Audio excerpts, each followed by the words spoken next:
Good evening, Sanbonani Dumelang, and welcome to the Friday edition of the Private Property Podcast. I'm your host, Zama. We're on episode 124. And of course, as usual, we're always excited to bring you the latest when it comes to all things relating to property. Now, this evening, you certainly don't want to miss, this conversation. Not only am I speaking to somebody who is no stranger to the Private Property Podcast, but he was actually one of the first guests that we had. If you remember episode 1, we had this gentleman along with Gil Sperling on our episode, and it was quite an interesting conversation. I think nobody would have known that from that, episode 1, we would, fast forward many months later, be sitting on 124. And of course, you've guessed it, I'm speaking to Zakhele Myeza, who's the founder of Bus Stop Properties, and was talking about something that if anybody could speak to us about this, it would be him, right? So he's talking about if you're struggling to break into property, you want to follow the seasoned investors formula for, top property success. Zakhele, thank you so much for joining us this evening. Hi, Zama, how are you doing? I can't believe you're 125 from number 1 to 125. That's incredible, yeah? It's actually quite incredible. I mean, I don't know. You're already speaking live because 125 is going to be on Monday. It's already speaking live to our episodes. I don't think when we had you on episode 1, we would have thought we'd get to 124 in the same year. Because I know when we started, we were going to be doing it just over the weekend. But now it's many months later. I think viewers at home have taken on, to the podcast so well. They've been asking for more and really always want the right experts so that we're able to help them navigate their property journey. I think what you're providing is very needed. And it really is, Zakhele, because I think, and this is where I want us to talk a little bit about your background in property, because I think sometimes people think, everybody starts off with property or everybody starts off doing so well in property. But of course, there are always different entry points in properties. I see we're already getting a lot of love from our viewers at home. I saw Nkateko Hape's message. Of course, continue dropping us those green hearts and also telling us how you're doing. Glad Shirinda saying happy Friday. I can't wait to get Friday started. But of course, before we get any festivities started, we're always, tapping into property. So, Zach, because I know you're an engineer turned, property investor. You've won awards. You've done exceptionally well in the property space. Perhaps tell us through, how you got to transitioning almost really from, engineering to now being this very seasoned, award-winning property investor. No, thanks, Zama. I think the transition from engineering to property was it's easy to do because I work with systems, and coming from a manufacturing background, everything is within a system. It's a system that you need to understand. It's all about data. So coming into property, I saw a lot of opportunity because the systems have inefficiencies, and with inefficiencies is opportunities. So I 100% just jumped into property. I've always loved property from a young age, from my mother. And what started really where we are now was the Investor of the Year, the South African Property Investor of the Year, which is coming up very soon, which I won in the beginner category for the investment that I make, which is the Bus Stop, which is it's just grown from strength to strength.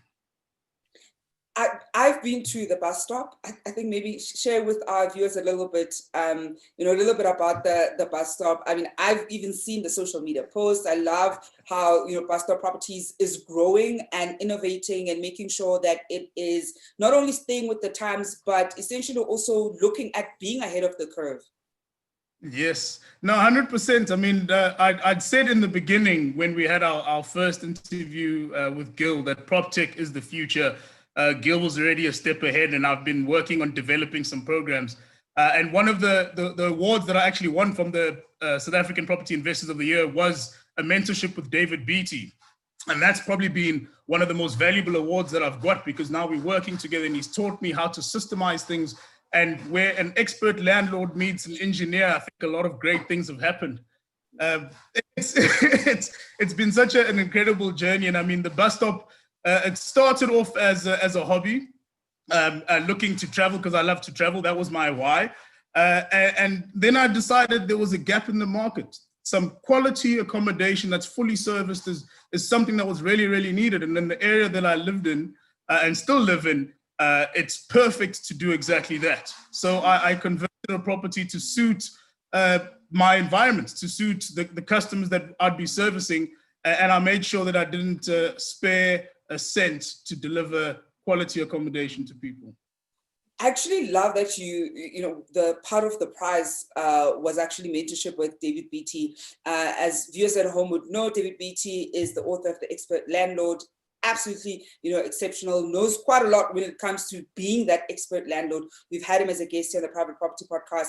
And he's also spoken quite highly of you, Zach. I mean, I've had a few off-air conversations with him as he was about to go on. So he's mentioned you in some of those conversations, saying you're doing exceptionally well. So I love it when we're able to bring all these different experts and different guests who also off-air collaborate, do work together, and are able to learn from each other. I think if anything, it shows also to our viewers that the property space is not only small, but there's always something to learn from different people. And oftentimes, even the very people that we bring here on the show as experts are, learning from the other experts that we bring on. So there really is never okay, now I know enough, this is the end.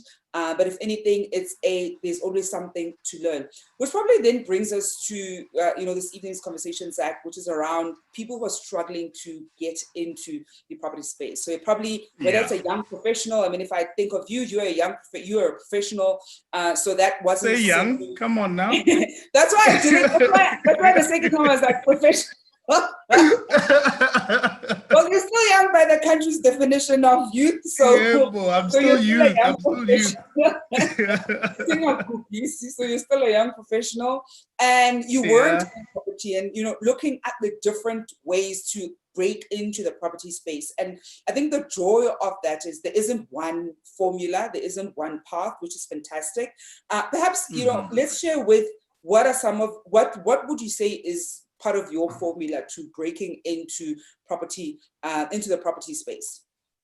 So I think a lot of what breaking into the property space starts with the mindset. I think early on in my investing career, I met up with the right person, who's Andrew Walker, and he changed the mindset of what I need to do when it comes to property. And with that, I decided, well, there is really a formula that one can put together, because step one would be research. And research doesn't cost any money. To understand property, understanding the neighborhood that you want to invest in, understand the economic stances of the surroundings, because people move. I've seen people who invest in areas that are mining towns, but the mine is going to close down in 5 years' time. Your investment's a bad investment. So you need to understand the economics of the area. You need to research, not just at a buying and a house level, research the accounting. Make sure you've got that covered, because investing in property is running a business. So you need to understand the accounting, understand the maintenance, understand what goes into it. So research phase is very, very important before you start going into now getting educated.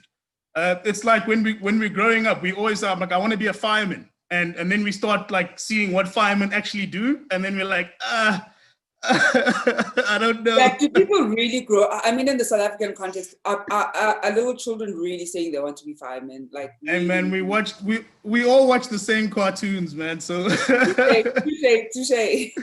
No, I grew up with a battery on my tongue, so I always wanted to be an engineer, an electrical engineer.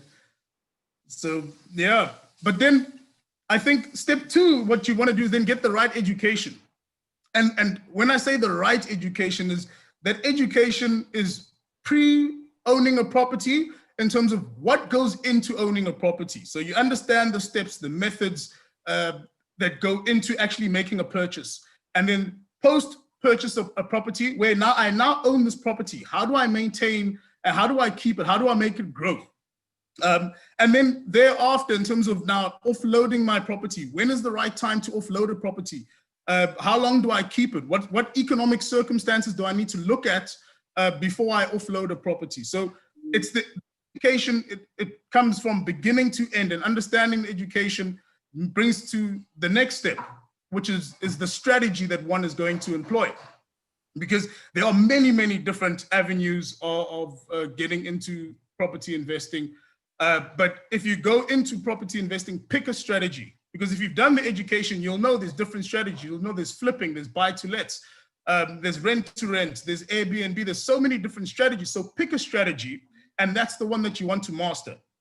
And so once you So Zach, actually, when I come in here, because the strategy question is such an important one, and one of the questions that viewers at home sometimes ask is around how do you go about choosing that right strategy? Because I think, in as much as you've done all this research, you are able to identify whether maybe this might make sense or might not make sense. You certainly understand the pre, the during, the post, when it comes to the buying process. You're now at that stage where you want to decide on what kind of strategy you should be using.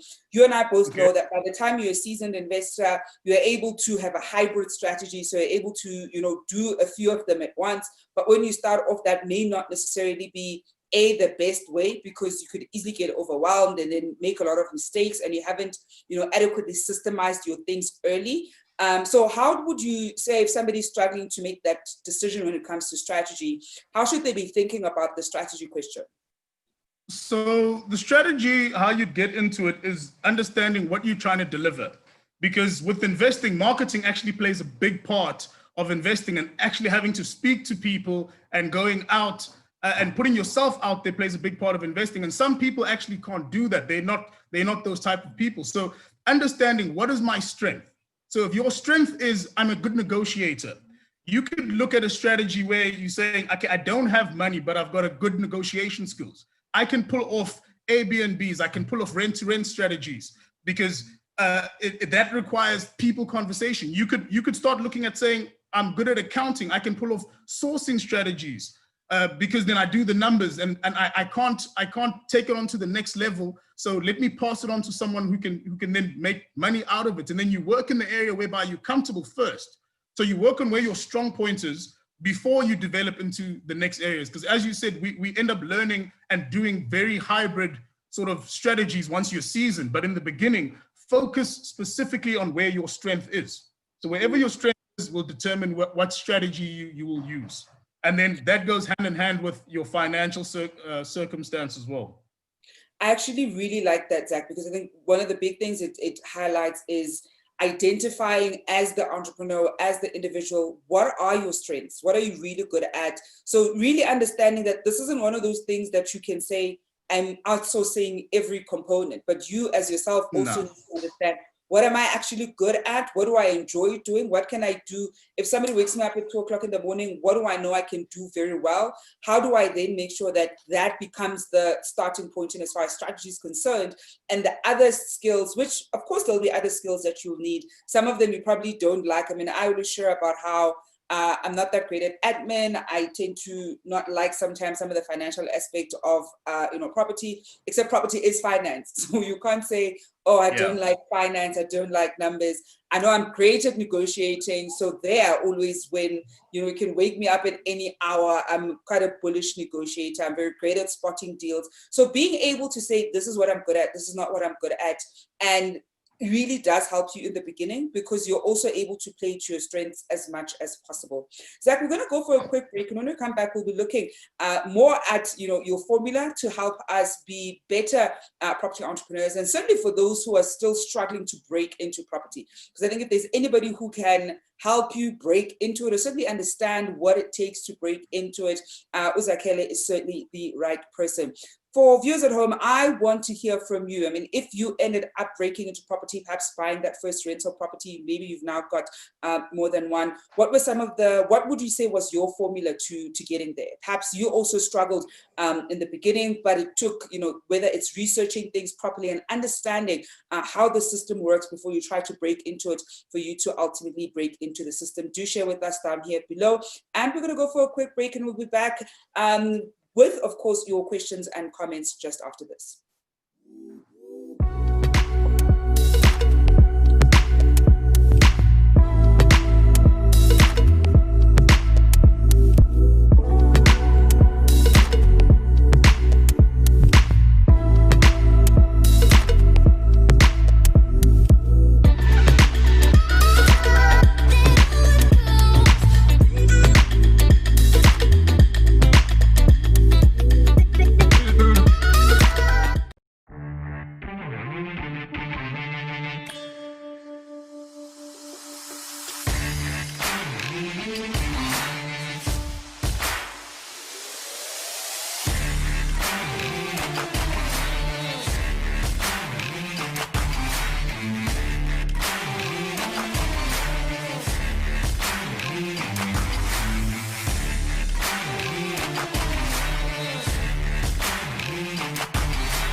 Welcome back to the Private Property Podcast. I'm your host, Zama Khumalo. This evening, I'm joined by somebody who's no stranger to the Private Property Podcast family. That is Zakhele Myeza, who's the founder of Bus Stop Properties. We're talking about if you're struggling to break into property, then follow this seasoned investor's formula for property success.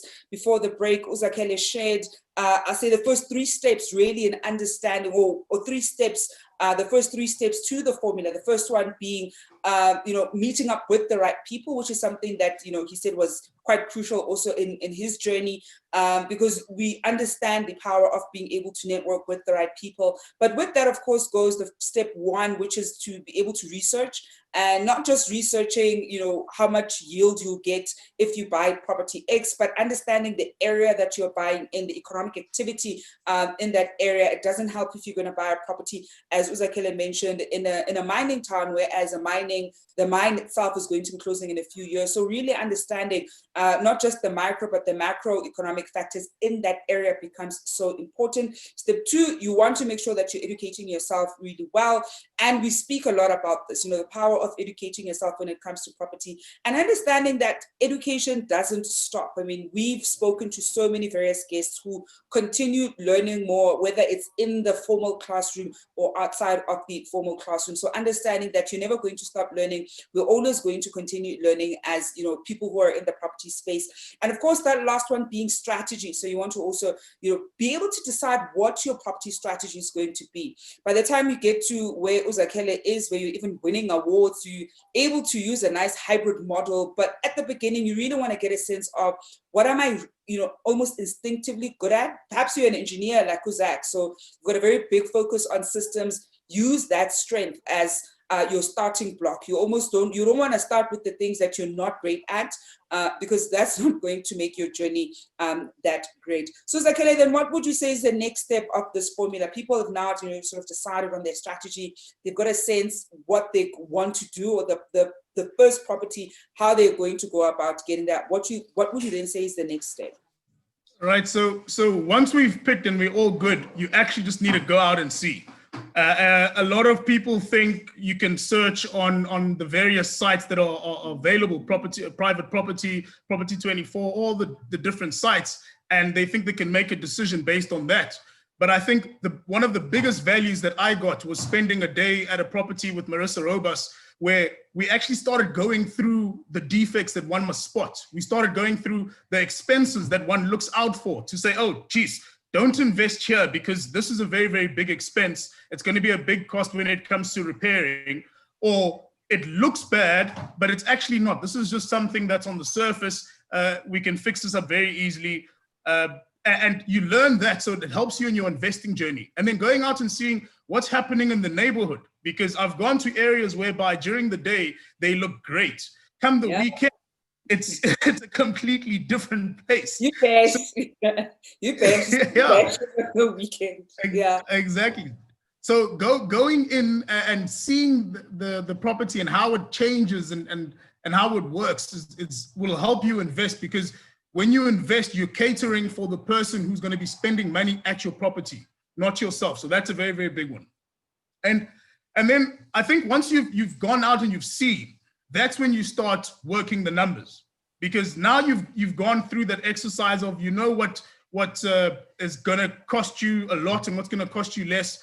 We let the numbers now do the work. That's where we have a system where we have something that's foolproof. You don't do a paper and pen.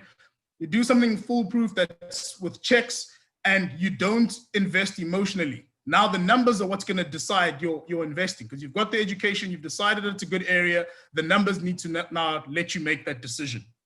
And I think after you've gone through the numbers, step 6 is to actually execute your strategy. I find that when I've mentored quite a few people where they get into searching for properties and going to the places, and they get excited by having that interaction with estate agents and private owners, but it doesn't go any further. They then still have that same fear of, okay, so I'm there now, like, what do I do next? But if you've done all those steps and you've gotten to the numbers and they make sense, execute your strategy. You've done the foolproof, execute your strategy. And if you're not certain, that's where the use of a mentor comes in. Get a person foolproof it, and then take it to the next level. Because without the action, you've just wasted your time. And my last step that I believe people should do is then optimize the process. You would have gone through a whole lot of steps to get where you are. You would have spent a lot of time researching, looking at properties, going out. You've got to see a lot of properties to understand what's the difference between a 1.5 million rand property and a 1.8 million rand property in the same street. So you've got to do a lot of the research. But now, once you've done that, you don't want to go and do it again in the same time frame because you're not making a good return on your time.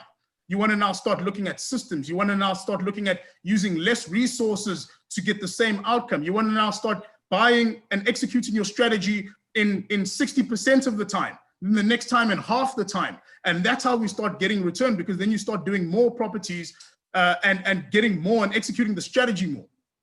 And once you're at that point where you've optimized the process and optimized your strategy, you can then go back to the beginning, because now you would have mastered the strategy, and you want to now learn a new strategy, because each strategy has a lot of different risks. And when you're doing it now the second time, when you're learning, and you've got a whole lot of inherent knowledge that makes you implementing the next strategy a lot easier. And you go through the same whole process. Don't take shortcuts, because you don't want to miss steps. You go through the same whole process and you get better at it. And when you're done getting better at it, you do it again. And that's the process and my formula that I've been using from the investment point of view. And that's certainly why you're an award-winning property investor, because you've got the formula down that works, and you're looking at different ways to optimize how you go about executing that, and you keep going back to it. I think we're even speaking of air that the thing with property is pretty much all the same. When you realize that it's a system that essentially just keeps repeating itself, probably the thing that you end up doing is just viewing different properties. But even that almost becomes like a very seamless process. But for the most part, once you've gotten into the flow of how you go about doing it, you're essentially just doing the same thing over and over and over again. Which then, Zach, brings me to my next question, which is, what are some of the, I'll say, the biggest mistakes that you can already, that either you've made or that you've seen people who've broken into property making? So perhaps this is not folks who are already seasoned, but those who are breaking in. What are some of those mistakes that folks are making? Because I think one of the big things is, and I always say it here on the podcast, is we want to know what other people's mistakes are so that we can avoid making them. So I think one of the biggest mistakes I've found from a lot of people that come to me is not wanting to learn from a financial perspective. And when I say that, they call it paying your school fees. And I say not wanting to learn as in, you found a deal, you've got a great idea, you want to convert a property, you don't have the money, you don't know how to execute it. You find someone who's then going to take you through that deal, but then you don't want to give up the financial aspects, because you need to understand that that person is also going to invest time and vet and safeguard you from losing money. So people then want to hold on to deals and they don't take it to the next step, because if you learn that the first deal that you're doing, you might lose 50% of it. The next deal that you're doing, you're getting a lot smarter. Now you can negotiate better. You might only give away 30% of it, until you get to a point whereby you're financially stable and you're the one being the bank. You're the one investing in your own properties, and now you're getting all of the money. And it's a process, it's an iterative process. There's some people who just go in and they reap the rewards straight away. Some people, it is an iterative process that needs to happen. And they need to understand that getting the gains is a step-by-step process, little by little, and then they'll get there. Especially if some people are in the process of trying to do property without any money. We are, of course, taking questions and comments from our viewers at home. You might be watching us on Facebook, on YouTube, on Twitter, or even on Instagram. We are taking your questions and comments. We've got a comment here from Instagram from Princess Knox, who says, I am in and I didn't do much research. That's the biggest mistake ever. I'm in between pulling out or changing the game. And that's actually an important one that Zach was saying earlier, that you want to do the research so that by the time you're signing on the dotted line, you're very clear about what you've gotten yourself into, so that you don't have to, get out prematurely or get out before you want to get out. You want to exit a particular property when you want to exit it, and not because you didn't make the right decisions. Another one also from Instagram. We're getting a lot of Instagram love this evening. I absolutely love to see it. I want to see more also from our regular Facebook viewers. I think, Instagram is new. So Facebook, I think let's show the guys on who are watching us on Insta how we do it here on the Private Property Podcast. Another one from Instagram this time around, it's a question from Setaps who asks, can you add your bond and transfer fees to your bond? Can you add your bond and transfer fees to your bond? So essentially, I think he's referring to your attorney fees as well as perhaps your bond registration. Yeah. So not so much the bond. Yeah. Yes. No. You can't add them on. You pay the attorney separate to your bond. But if you've learned different strategies, if you're investing and you've learned strategies, you can do your calculations such that you're using other people's money to pay for all of that. And I think that's actually such an important one, Zakhele, because a lot of people sometimes haven't budgeted for it, especially if you're going to be financing the deal yourself. They haven't budgeted for those attorney fees if it's obviously above a certain threshold for transfer duty, and they end up finding themselves not being able to completely go the full mile, or perhaps taking out a loan, which of course we typically say don't do that, to finance a property because they didn't do adequate research and understand what the implications of that particular property are. We've got another one. This one is coming in from Facebook. So certainly want to see more of the Facebook love. And this one is from Alizi Suleiman, who says, I'm new to the podcast series. Well, Alizi, I hope you're enjoying watching the podcast. We certainly do look forward to seeing you more here. And their question is, what's the best funding mechanism to kick off being an investor? Personal home loans or another option? So there's multiple funding avenues that are there. If you're a first-time home buyer, one would want to look at things like FLIS, or you want to obviously get into getting the right strategies, and you can start looking at other people's monies.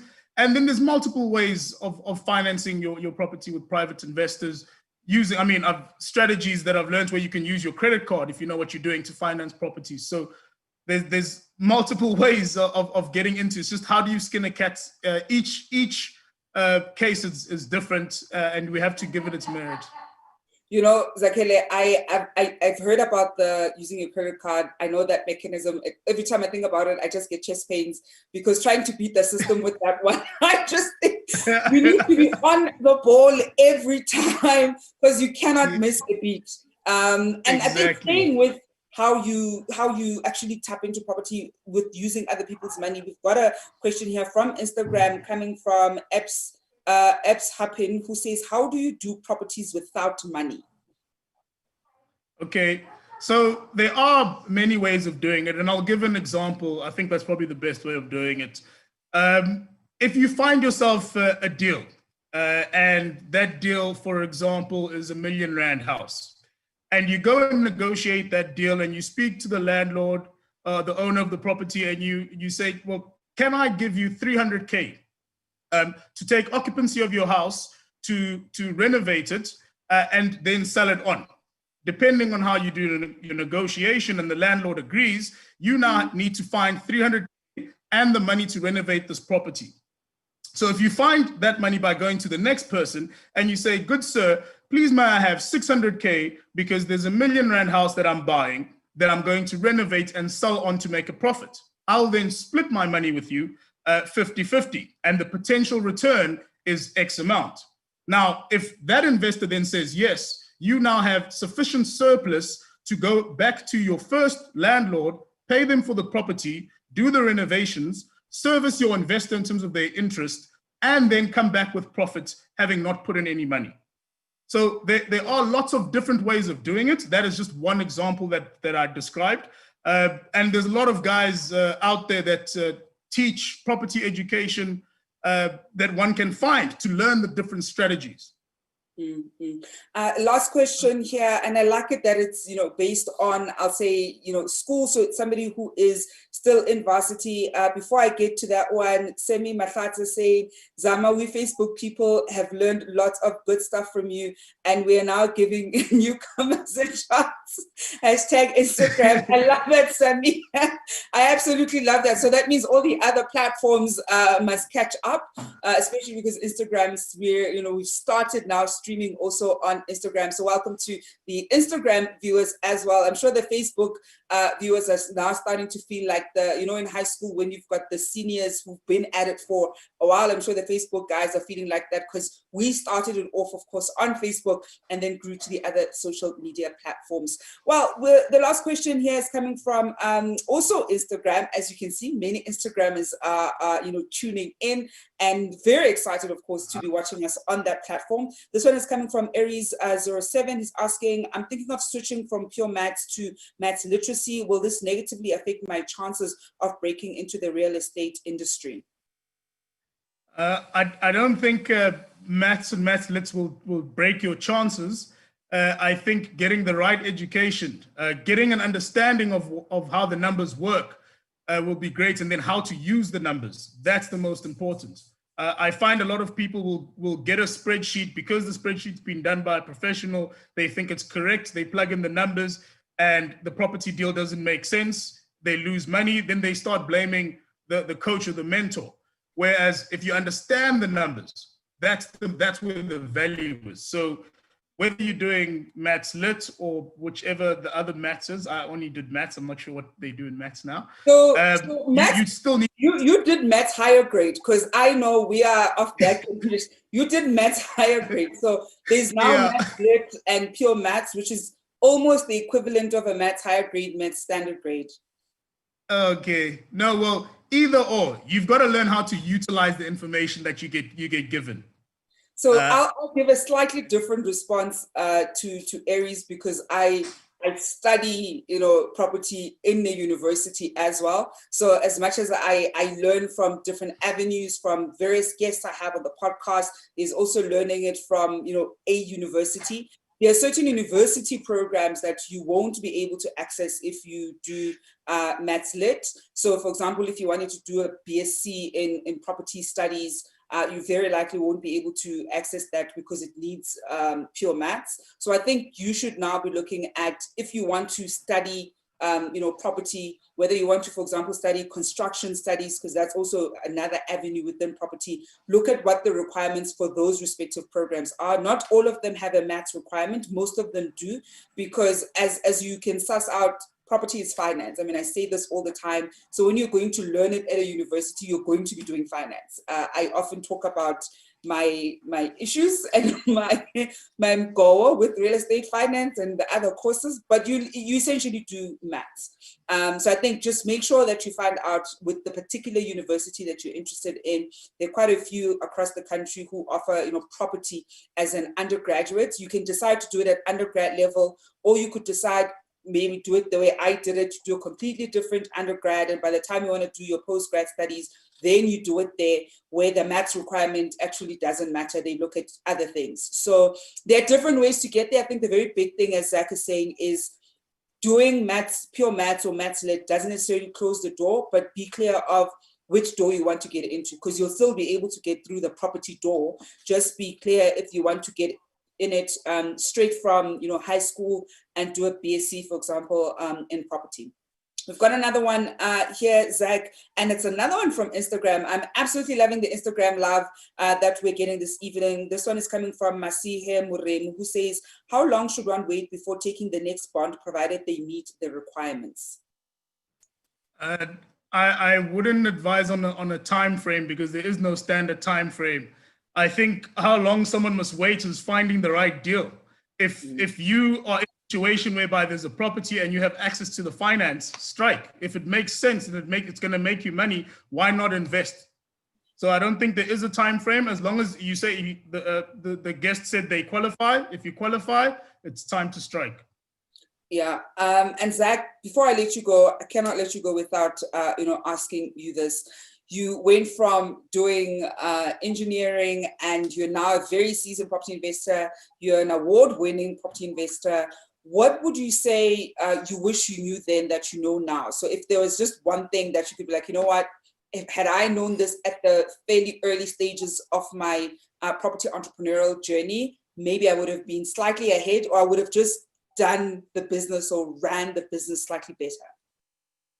I think if I knew the value of the research and finding the inefficiencies where people get frustrated when things aren't going their way, those to me were opportunities. And had I done the right research, I would have been able to now turn that frustration into an opportunity. Where I find people say we can't get through to a certain owner. It's because the approach or the angle or your strategy on how you applying your approach to the investor was wrong. So it's doing that right research that will enable you to open doors and to see that if one door closes, another one can still open in that same situation. And then when seeing that enough doors are closed, knowing that you can let go of the deal. Not all deals work. I see a comment here from Unkosi Shabangu on Facebook saying, Zakhele Myeza, my former boss, coolest dude ever. So even some of your former, will say, what, people who are junior to you tuning in. We've got another one. I'll make this the last question, because I know that this is something that you're able to speak quite authoritatively on, Zach. It is coming from Martin Duena, who asks, this is also from Instagram, and they're asking, how can one get into bank repossessed properties? So bank repos, it's again, where is my source of information?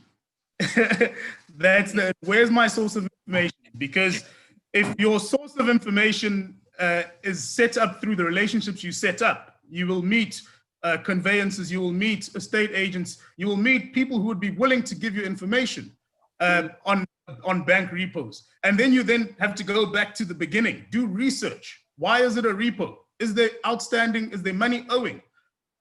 Understand when you make the purchase, what does that mean? So go back to the beginning, do the research. But I think for myself, for bank repos, it's all about the relationship. Get in with the right people. Make sure you're with people that know what they're doing with bank repos. I myself don't play in that space, but I think it's easier to let people that know what they're doing deal with that. Yeah, I think the bank repo space is, you need to be, I always say you need to have the attitude for it. You need to have the tenacity for it, because it's a completely different together, especially where you're able to make the good returns, right? Because oftentimes people want the properties that are, I'll say, at their lowest. So perhaps before they're even advertised, because by the time they're advertised, the price is higher than when the list goes out. I mean, I know of people who, for example, are very well acquainted with the guys who work at the bank. So when the list comes out, before they even put the list out, they're already getting first pick of these are the properties that they essentially want. Then only does the list come out. So you want to be able to form the right relationships that are able to help you get to that level, and understanding the risks that comes with bank repos, because that's a completely different, slightly completely different ball game altogether. We'll certainly do an episode on bank repos, because I think some people have an appetite for it, whereas others, I also don't play in the bank repo space. It's I don't quite have the appetite for it. Sometimes I think that would make such an interesting episode, because we've heard a lot of the good stories that come from the bargains that you can get, but I've also heard a lot of horror stories that come from bank repos, where you've bought a bank repo and now people don't want to move, or you've bought a bank repo when you viewed it and you come back and it's missing all of the fixtures and fittings. So there's a lot of different dynamics that go into bank repos, and I'd definitely tune in for that. And you know what, if anything, that was actually one of the reasons why I decided not to. I viewed a few. There was one that was very promising. The numbers looked amazing. I went for a second viewing, and in the second viewing, some of the fixtures were not there. Like things had just already been taken out. And that was part of what had appealed to me. And I thought to myself, what is going on here? And when I saw the offer to purchase, I was just like, there are way too many loopholes. By the time transfer happens, this house is not going to look the way that it's looking right now. I see a comment here coming in, another one from Sammy saying, Bongs Chela Sabakwena, see now Instagram, the newcomers are trying to take over. So I'm sure that's a conversation that's going on our comment section. It's going to be the battle of the various social media platforms. So the normal Facebookers, I think the best thing for you guys to do is obviously to share the post when we do the live, and I'll certainly be urging you next week. I do have to wrap it up with Zach. I can speak to Zach for many hours on end. Zach and I can talk property for a very long time, and I think that's one of the things with him. He's very passionate about it, very great at doing it. I think, Zach, any final tips from our viewers at home when it comes to breaking into the property industry? So I think breaking into the property industry, understand that there are no shortcuts. Whenever you get into it, look for the value. Look for value. Follow the steps that are set out. Because if I'd had that sort of recipe, it's got a lot of moving parts within it, but it's a good recipe to follow. So follow the steps. And when the opportunity presents itself and the numbers are right, don't be scared to strike. And that's a very great note to leave it on this evening on the Private Property Podcast. Zakhele, thank you so much for joining us. Thank you very much, Zama. It's been great. And that is Zakhele Myeza, who's the founder of Bus Stop Properties. I do hope that you'll be able to use this formula, especially for the people who haven't quite, started their property journey. Zach has given quite a great formula. I wish I had this when I was starting off. I think, as Zach is saying, it would have certainly helped quite a lot, because you would have understood the bigger picture before making those first few property transactions. Well, that's it from me, Zamantungwa Khumalo, and the rest of the team here at the Private Property Podcast. We're, of course, back again on Monday at 7 o'clock as usual. And I do hope that we'll be seeing more Facebook viewers and seeing you guys engaging. Also, of course, seeing our new Instagram viewers as we're now streaming on Instagram as well as Twitter and YouTube. And of course, we don't leave you alone over the weekend. Chad is going to bring you the Developer Show, where we certainly highlight and interview some of the best developers in the country. And you certainly do not want to miss that one. That's over the weekend. Well, that's it from me on the Private Property Podcast this evening. I'm back again on the screens on Monday. And as usual, hoping you're staying home and staying safe.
Hi, I'm Nicoline Terblanche and I'm part of the SA Women's Hockey team. And I'm the technical director of Tax Hockey. And I'm also the assistant coach for the first team ladies. I moved to Ferry Glen about 5 years ago. Ferry Glen is a really safe place and the people are really kind.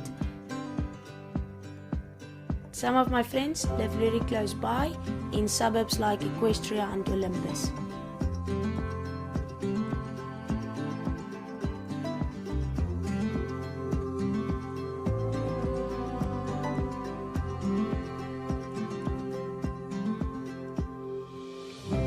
In the morning I will wake up, make myself a cup of coffee, go for a jog in the Fairy Glen Nature Reserve or even just in the neighborhood.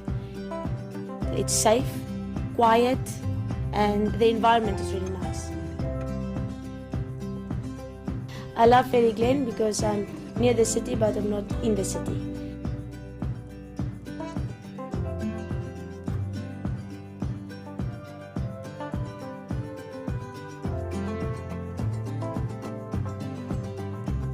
I like to go to Pretoria Country Club to clear my mind, on my own, to relax and just to enjoy a round of golf. In Pretoria East we really have nice places to visit like Mainland Mall and Brooklyn Mall that is really close by. There are also a lot of top schools in the area like Pretoria Boys High and Hoërskool Menlo Park.